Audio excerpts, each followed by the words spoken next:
ဆုမွန်ကဖျားတရားတန်ခါကိုဥထိတ်ထားတဲ့ဗုဒ္ဓဘာသာဝင်တစ်ယောက်ပါဒါပေမဲ့တခါတလေအိမ်မက်တွေကလည်းစမ်းကြယ်ပါတယ်အိမ်မက်ကနေတဆင့်အဆောင်အရှောက်တွေတောင်ဆောင်နဲ့တောင်ဆောင်နဲ့မြို့ဆောင်နဲ့တွေရှိတာကိုသိလာရတယ်ပြီးရတလားလောက်ကလေဆုမွန်ကအိမ်မက်တာမနက်3 နာရီခွဲလောက်ပေါ့နော်ဘလို့အိမ်မက်လဲဆိုတော့ဒီဖျားမှာတဲ့ခေါင်းလုံးထိုးတဲ့အချိန်နဲ့ဒီဖျားရှင်ကနှက်ကြားကြီးတစ်ကောင်ကလေခုံပြီးတော့ဆုမခန္ဓာကိုယ်ရဲ့ဝင်သွားတာပေါ့နော်ခုံအုပ်လိုက်တာရွှေအောင်ကြားကြီးရဲ့အိမ်မက်ထဲမှာလည်းနှက်ကြားလို့ပဲကြည့်လိုက်တာလုံးဝလူကလေနေလို့မရတော့ဘဲနဲ့နိုးလာတာပေါ့နော်လန့်ပြီးနိုးလာအဲ့နဲ့မြစ်တာပုံမျှဝေပြီးပြန်အိပ်ပေါ့ဘာဖြစ်မှန်းလည်းမသိဘူးအဲ့နဲ့လိုင်းမော်တက်ပြီးရှာရောအဘဘုံမင်းကောင်တို့ဘိုးဘွားအောင်တို့ပေါ့နော်နှက်ကြားကဘသူမှရှိတဲ့အဆောင်ရှောက်လည်းမသိဘူးဆိုလိုက်ရှာတွေ့လည်းမတွေ့ဘူးသိလည်းမသိခဲ့ဘူးအော်အဲ့ဒါဆိုလို့ရှိရင်ဒီတိုင်းပဲပေါ့နော်ငါတွေ့လေလျှောက်ချလို့မှတ်တာနေမှာပါလို့ထင်လိုက်တာပေါ့အဲ့နဲ့နောက်တစ်ခါထပ်အိမ်မက်တော့ကြတော့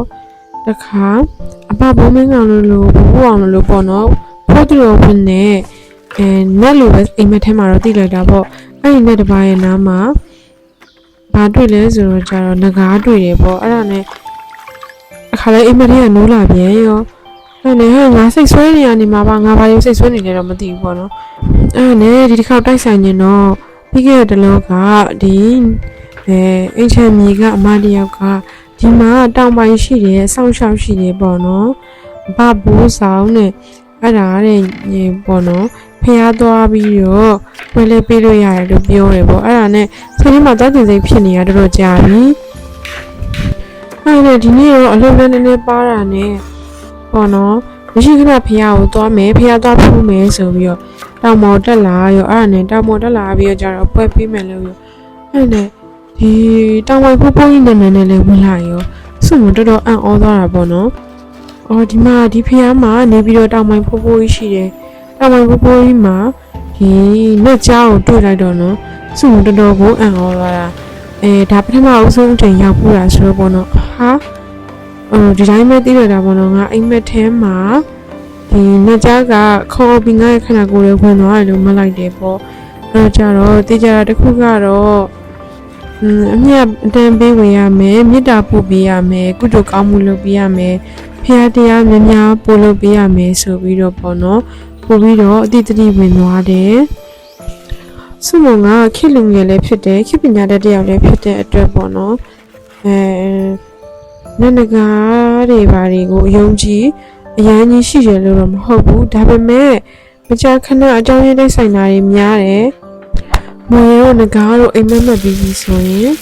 လုပ်ငန်းကံကအဆင်ပြေတယ်ဒါကြောင့်မို့လို့ဆုမုံကတော့အဆောင်ရှောက်တွေရှိနေတယ်လို့ယူဆတယ်ပို့ပြီးတော့လည်းဖျားတရားများများလုပ်ဖို့အတွက်အဓိဋ္ဌာန်ထားတယ်ပြီးတော့ပေါ့နော်ဆုမုံအိမ်မှာတစ်ခုအများလို့ဖြစ်တာကဖျားဆွမ်းတော်နေတိုင်းကပ်ဖြစ်တယ်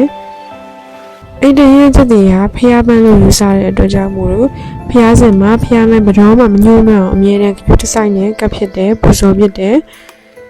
ဖျားကတော့တရားကတော့တန်ခါကတော့အမြဲပွားတယ်ကောင်းမွန်တဲ့အဆောင်ရှောက်တွေကောင်းမွန်တဲ့အကြောင်းတရားတွေဖြစ်လာဖို့ပဲရည်စူးပါတယ်ဆုမွန်တို့ကအင်ချမ်းမီလုပ်ငန်းလုပ်နေတာဖြစ်တဲ့အတွက်တောပိုင်တောင်ပိုင်းနယ်ပိုင်းဆောင်ရှောက်တွေကိုနေထားလို့မရပါဘူးမေတ္တာပို့ရမယ်အမျှဝေရမယ်ကုသိုလ်တွေလုပ်ပေးရပါမယ်ဒါကတော့ဆုမွန်လုံငယ်တလားကအိမ်မက်ထားတာနဲ့အခုနဲ့လာပြီးတိုက်ဆိုင်လို့အမျှဝေတာဖြစ်ပါတယ်